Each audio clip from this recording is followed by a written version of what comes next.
and women had back then. Here's a woman, Gretchen.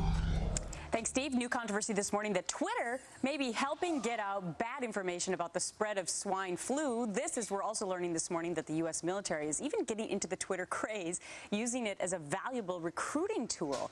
So is Twitter effective or an easy way to misinform? Joel Comm, the author of Twitter Power. He is pro-Twitter. USA Today columnist Steve Strauss. He's anti-Twitter. Good morning, gentlemen. Good morning.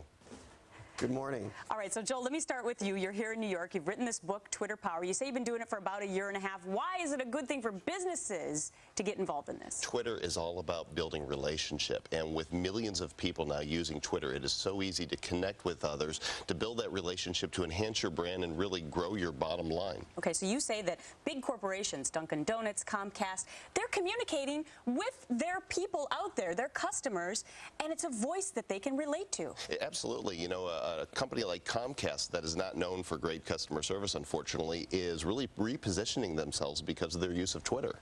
Steve, we hear a lot about celebrities using Twitter, Ashton Kutcher, those types of people. Right. You say, hey, nobody gives a darn that he's going out for a coffee at 3:57.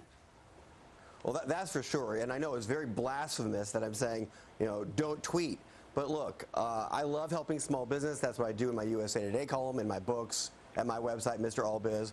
But what I also know is that in this economy, you have to be really smart. This is a tough, challenging economic time we're in. And what you have to do is be smart about using your resources, about using your time, and yes, even about using your tweets. Social media is great. I love social media. But all the buzz about Twitter is dangerous because it tells companies that should not be tweeting that they should be, and all of a sudden they're wasting their time doing something that's really not going to help them get customers. Getting followers is great, but what we really want is to get customers. Very interesting point. Joel, you want to debate that? Yeah, Steve, you know, you mentioned in your article that the dry cleaner down the street wouldn't use it, and it's funny because last night I was on Twitter and I saw a guy, /the dry cleaner. He calls himself the dry cleaner to the stars. He's got over 1,000 followers, and meanwhile, if you'll type in dry cleaner on search.twitter, you'll find people asking, does anybody know a dry cleaner in the Austin or the Portland area?